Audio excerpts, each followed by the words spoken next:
Hey everyone, Chat Cemetery is back, as is Katie Schaefer. She has been joining me for quite a few episodes here. You had 3 in a row, Katie, and you've done Gerald's Game, and now we're talking about Dolores Claiborne, the 1992 novel today. What is it about this string of King works that made you want to discuss all of them almost? It's such an interesting period because this is really after he's completely come out of his drug years. And it's some very interesting and different work. He took a lot of chances during this time, and whether you like it or not is very personal.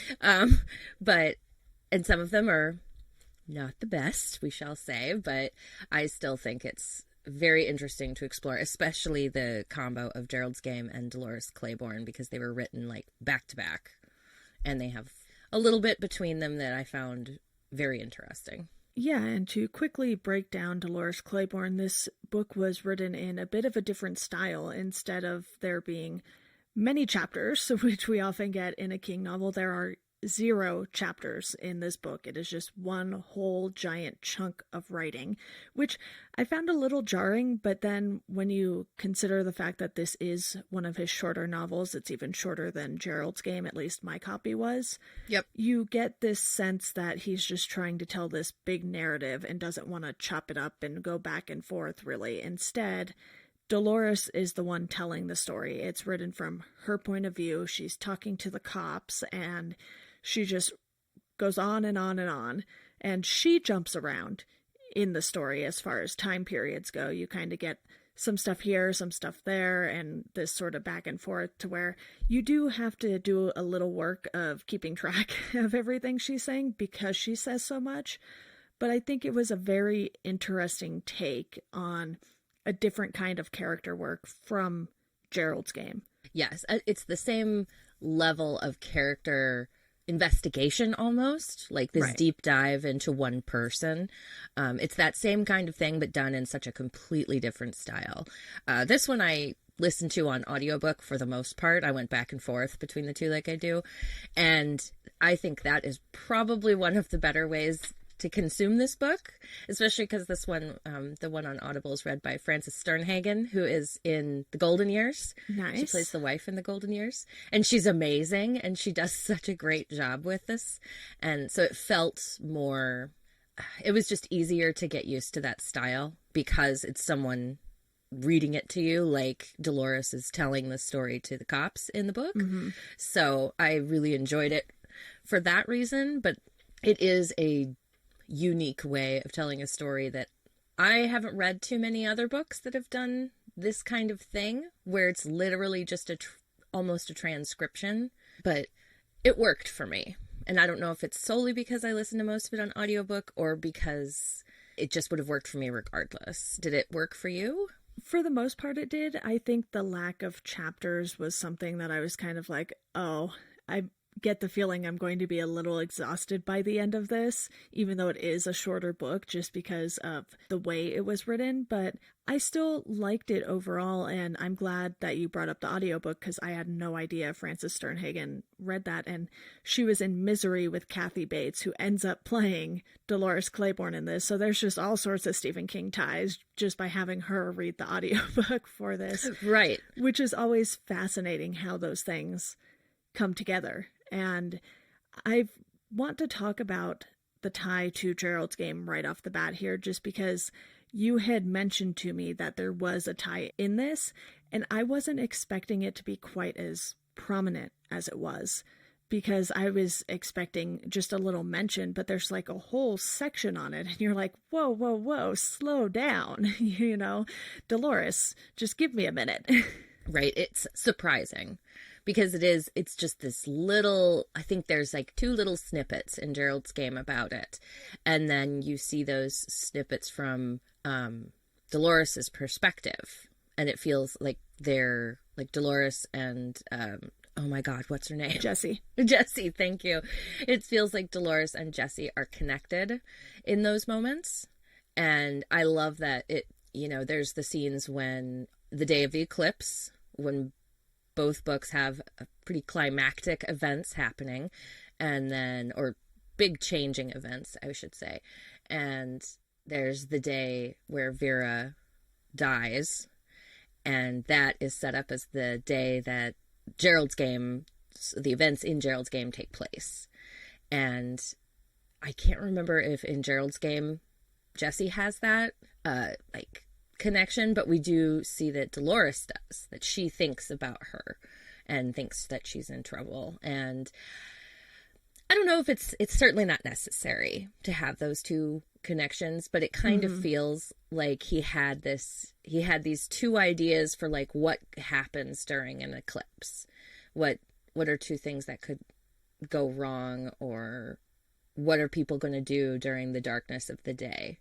And he puts them together. And I think King just likes to connect his stories because obviously he has a huge world with his Dark Tower series. But I found it interesting, especially because these two stories are about women. Women in very different places in their lives who lead completely different lives. And it's rewarding, I guess, as a regular reader of his work when you get those little tidbits.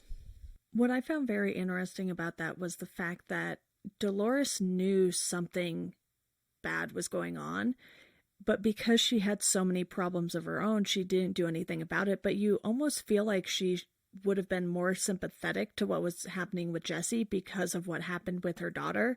But when those two things don't really collide until she's telling this story, you're like, okay, obviously she got rid of her husband in a way that made it look like an accident, but wasn't totally an accident. So, you know, she had a lot on her plate at the time, but you would think because of Jesse's age, and it seemed like she was relatively close in age to her own daughter at the time. They might have been only a few years apart. Yes, they were. I think it's 4. It felt like Dolores could have done something to either stop that or just, you know, tell someone, but given her circumstances, she probably didn't want to talk to any authority figures at all.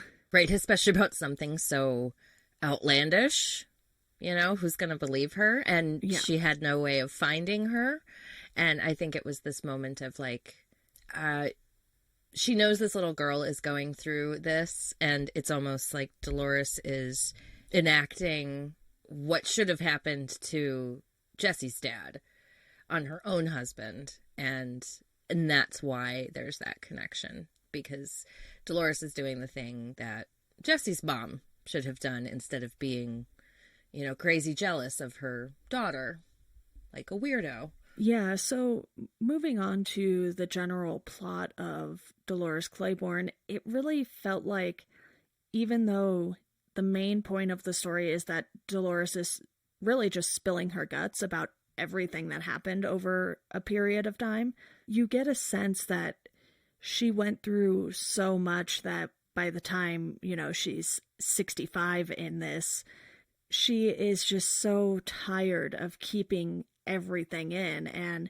she becomes a complete chatty Cathy. No pun intended, because Kathy Bates plays her. But you have this character who has been holding so much in for quite some time, from what we can tell, and her daughter goes a long stretch of time without seeing her, not necessarily because of one thing, but just the accumulation of so many different things that happened when she was a preteen and teenager. Right. There's this distance between them because of the suspicion that her mother killed her father because of what her father was doing to her. And that, you know, obviously it very much upsets her because we don't get to see, and unlike in the movie, we don't get to see anything with her daughter. We just see Dolores's perspective of it because her daughter hasn't been back in 20 years. So it's kind of a somewhat unreliable narrator, or not unreliable, but like the narrator doesn't know what's going on. And so we're kind of just left to guess. And I would have liked to see more with the daughter, but because of how King is telling this story, there's just not that opportunity. And even though you know Dolores did something horrible, it's really something that was understandable, but Selena is truly the one you feel bad for the entire time Dolores is giving this extremely lengthy confession, most of which doesn't really have to do with confessing to anything. She just had to tell the story in her own way and in her own time, which is made pretty clear right off the bat. So I like that you get a look at these different characters in her life through her eyes, because you don't necessarily get that. We get it with Gerald's Game, but in a different way, because Jessie isn't speaking to someone. She's simply by herself, whereas Dolores has a lot to confess over time. And you think something fishy is going to happen with Vera, and it doesn't. And then you're like, oh, okay, that's kind of a relief. Because even though Vera could be horrible to her, Vera didn't hurt her in the same way that Joe did. Right. Vera is a complex character, and their relationship is very difficult, but not in a way that's abusive necessarily. I mean, she stands up to Vera pretty, not early on in her career, but she stands up to her at one point, and that dramatically changes their relationship. And then as Dolores becomes more involved with Vera's life as her, her companion and her caretaker, and eventually the only person who really connects with Vera at all, it allows us to see Vera in an entirely different light, as like a fragile being and someone that we feel sorry for, despite her being, in her own words, a wretched bitch. And it's so well done, their relationship, and how over the course of the book Vera changes. And then when nothing happens between her, when Dolores, it becomes obvious that Dolores didn't have anything to do with Vera's death, it's almost poignant, like that little bit of conversation when after Vera has fallen down the stairs but before she dies, and Dolores is talking to her, and how she relates that is it feels very real for the relationship that these two women have had and what we know about Vera, especially when we learn more later after she dies. Yeah, you really get this sense of who Dolores was throughout almost her entire life. Maybe we don't get quite as much of her childhood, but at least from adulthood, after she married Joe, had the kids, and started working for Vera, you really understand the struggles that she went through and how both Joe and Vera treated her and how the kids kind of reacted to her. Mostly Selena, after she finally gets Selena to confess what is going on between her and her father. And it's really a powerful narrative that gives you this insight into one person's life and how all of these different people affected it in very different ways.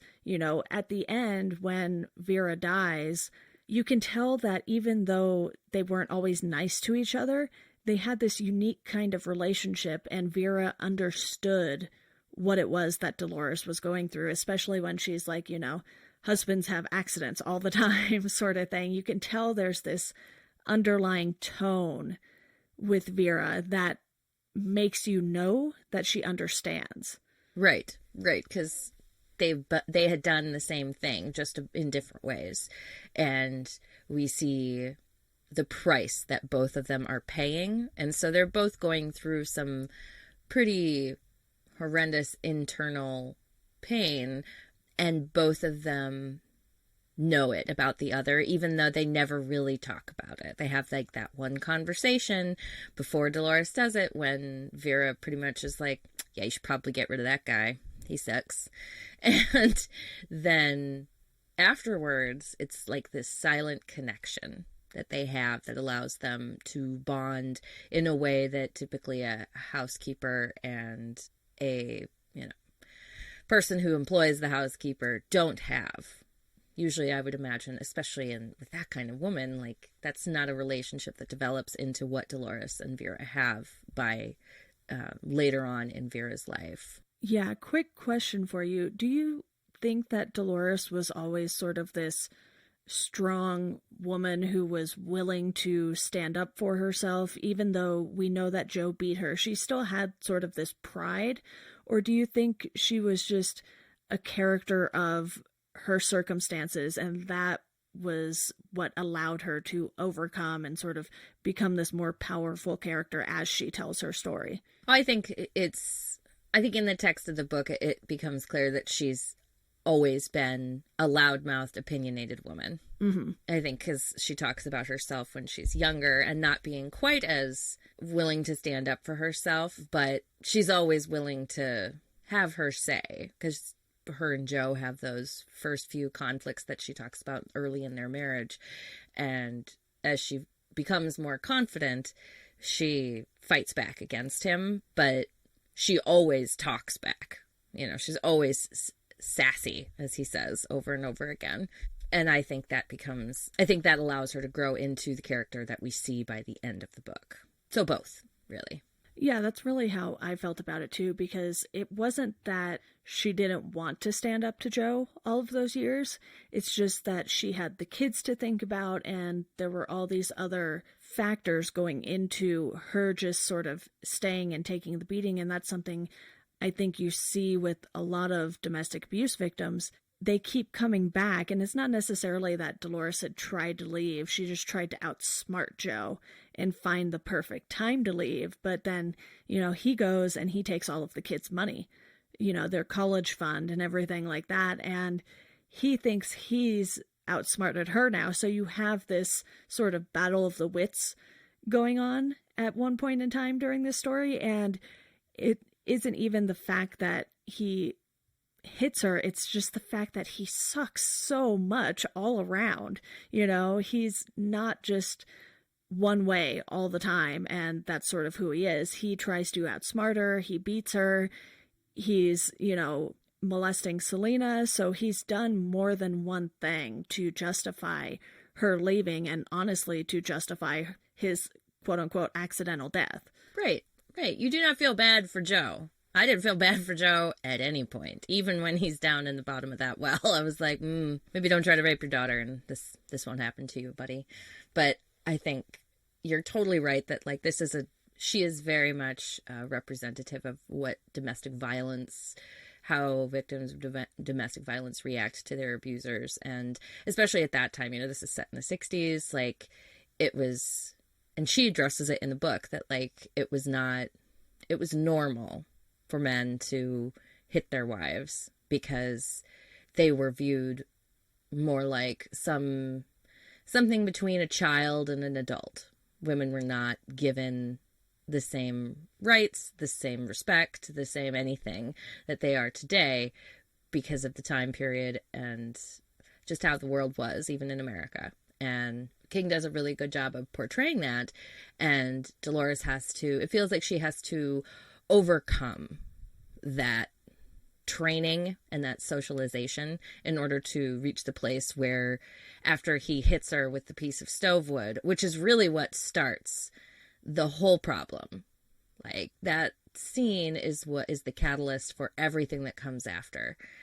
And because if he hadn't hit her with the stove wood, she wouldn't have smashed him with the creamer pot, and, you know, he wouldn't have become impotent because of the change in their status and relationship, and so on and so forth.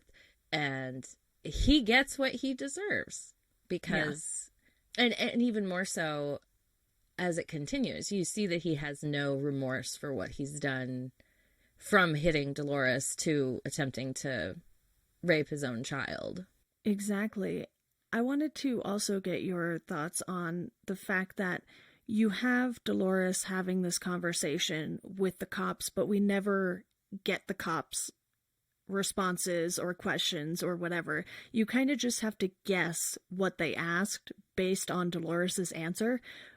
So what did you ultimately think of not even letting those characters have a voice? That part, I kind of felt mixed about it. Okay, same here. Because in the audiobook, like, it stops.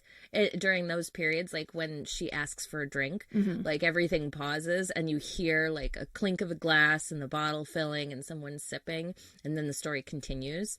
But you don't hear any voices. You don't hear, you know, Andy or Frank or Nancy talk. They're just, you know, referenced by Dolores. And so it was a little, when those bits came, it was a little distracting, but it also contributes to helping it feel like what it's supposed to be, that she's confessing or getting freeing herself of this story that she's been keeping under wraps for so many years. So I don't know if it would have been disruptive to have them, because they're not important. They're just the people she's telling the story to.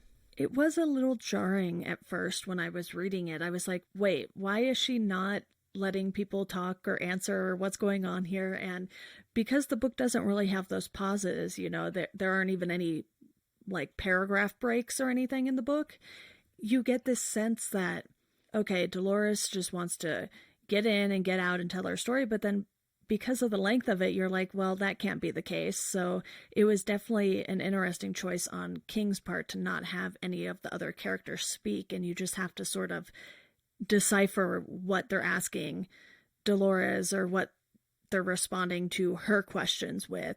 And I think that would be distracting in the audiobook, especially though, because all of a sudden you just sort of have these sound effects and you're like, okay, great. She asked for water. We could have, just moved on. Yeah. Yep. Sometimes they make choices like that. And especially in King audiobooks. I haven't noticed that in very many others, but there've been a couple others, especially the Needful Things audiobook that had some musical drops in it that I was not prepared for. Not prepared for at all. I was like, why are we playing happy banjo music during, one of the most horrific scenes? But anyways, yes, it kind of contributed to feeling disruptive. And when I was reading the book, as opposed to listening, and those events would happen, it flowed a little better because there weren't these random stops and pauses.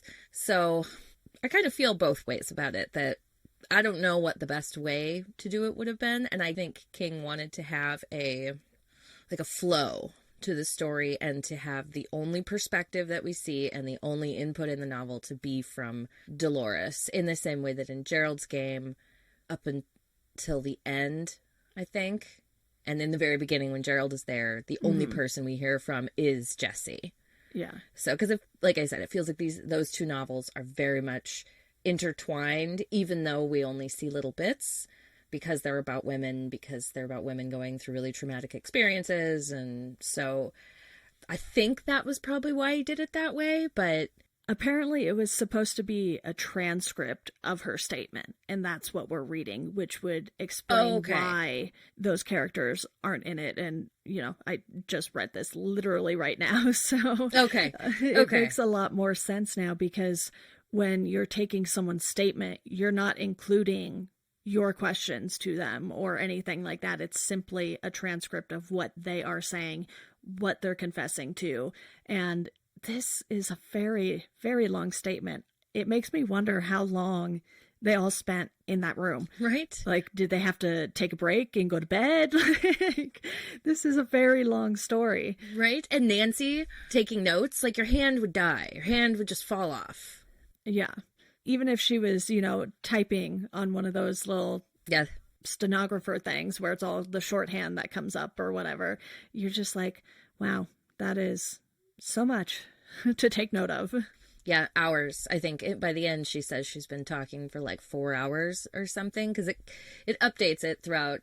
And oddly enough, it was pretty well timed with the audiobook. Like when she'd say we've been talking about 2 hours, I would look, I'm like, about 2 hours into the book, maybe a little more. Makes sense. I found that interesting, and I wondered, did they change this to match, or was King just really good at, thinking, it'd take me about 2 hours to read this aloud? So that was a funny, weird tidbit. Maybe he did that while he was going. It would, pause his writing, read it aloud, and then be like, oh, let's make note of the time. And I think it took me longer than 4 hours to read this book, even though it wasn't that long. And I think a lot of it had to do with the way that Dolores speaks, because some of the words I was like, hold on, I gotta go back and make sure I got that word right. Yes, because it's written in a very, there's a phrase for how when you're writing in the dialect of the person. Irvine Welsh did it a lot in his early books with Train Spotting and stuff, and that was a Welsh accent, so it was real hard to understand, or Scottish accent, so it was real hard to understand.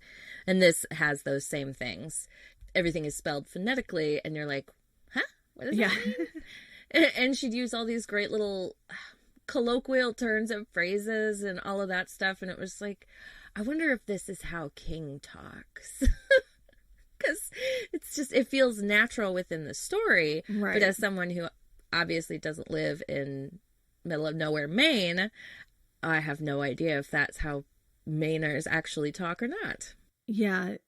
Before we start wrapping things up, I know this was a bit of a shorter book, so we're going to have a bit of a shorter episode here, but I do want to also talk about the supernatural element to this, because we brought up the eclipse earlier, and that's when Dolores starts getting these sort of visions.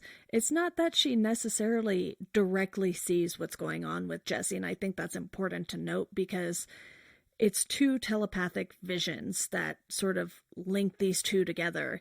And it's never really explained, which I thought was a little weird. It's one of those things where we discussed in Needful Things how Alan Pangborn has powers by the end of the novel. And in this, you're kind of like, so does Dolores have powers? I'm a little confused. What's going on with this sort of supernatural element here? Yeah. I kind of took it as like it was kind of linked to the eclipse, that like that was the catalyst for the two of them having these experiences, or more so Dolores has them because Jesse only has like two. And I wasn't sure either. I was like, okay, why is this supernatural or what's going on here? And then when Joe is in the well, that also felt like a man who fell this far and who has multiple ribs puncturing him would not be able to do that, and that he's grinning so maniacally, and how he climbs up to the top of the well and all of that felt very supernatural to me, because it felt like, I don't know that a man could do that, or that anyone could do that. How would you do that with your lungs punctured?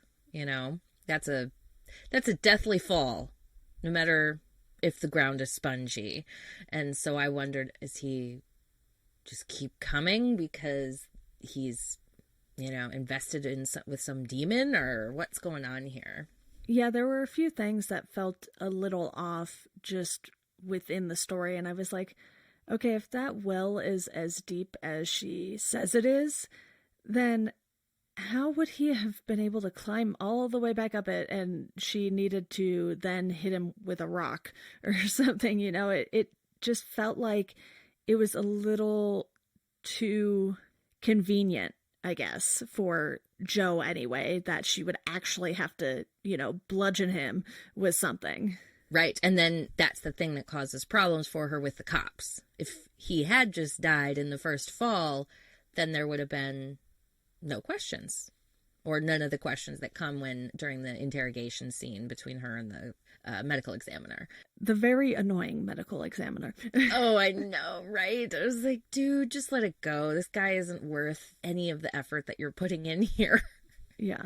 But it is, like, and as I was reading, or as I was consuming that part of the book, I was like, oh no, now there's complications, like that she's ripped all the boards up and the rock and him climbing out, and all of that becomes like, you know, that those are kinks in the plan that are going to maybe get Dolores caught later on. Yeah, going back to the medical examiner real quick, I was kind of wondering why he was interrogating her in the first place. I've never really heard of that happening. Like, since when does a medical examiner interrogate people based on their findings? Like, that's super weird.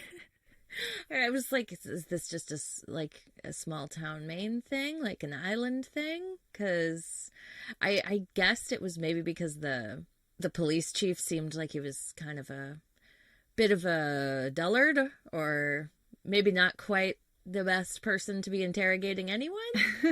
But fair. And maybe the medical examiner had bullied him into it. But I too was like, I didn't think this was a medical examiner's job. I mean, they're a doctor, not a lawyer. Yeah, well, is there anything else you want to specifically hit on before we wrap up here? I did want to say that I think that Dolores Claiborne is one of King's, like in Gerald's Game with Jesse, it is one of his best examples of women in books. He's writing a book about a woman who, when she's telling her tale, is in her mid-60s, and she is not a typical woman character that we see or what we think of in books. She's homely, she works really hard, she lives her a life of incredible difficulty, and yet she does horrible things, and yet we feel nothing but sympathy for her and understanding for what she's going through. And she's not necessarily a good person, but she is a completely relatable person. And I think, again, this is another example of King's writing improving with every book that he does in some way. And I always want to touch on the endings because of how people talk about his endings. And I think that this one is a good example of an ending. He wraps it up a little bit and then we move on. And this was a good example of that. It was, and I think even though you like this a little more than I did, a lot of the reasons I didn't like it quite as much was more so the writing style. I like having chapters. I like having stopping points in books and not feeling like I need to read it all in one sitting. And yes. There were just some of the colloquialisms where I was like, okay, this is going to take me a little longer to get through than I anticipated just because of how Dolores speaks and how King wrote her. But overall, I think Dolores is a very strong character in the Stephen King universe, like you. And ultimately, I ended up giving this a 3.5 out of 5. Goodreads doesn't let you do half stars, so I kind of just make notes in the little review section every time. So I know what I wanted to rate it. Right. And I would say I would give this a 4 out of 5. This is probably one of my favorites, I think, of his less supernatural books. Like, this is much more an interesting story about people rather than a fantastical story. And it's a great example of how good he can be when he writes in that oeuvre. Exactly. Well, I think that's a great place to end this. Before we go, though, I quickly want to let you all know about our Patreon. You can support this podcast for $1 a month. That'll get you a thank you on the show. $2 a month will get you a Chat Sematary sticker. If you want to be like Katie, you can do that. I'll send those to you. I still have a few left, so hop on that before the stickers are gone. And you can find us at Chat Sematary on Twitter and Instagram and Facebook now. Katie, thank you so much for joining me to discuss Dolores Claiborne today. Well, thank you for having me. This is always a good time. Of course. And to our listeners, as always, thank you all for listening, and we hope you enjoy the rest of your day.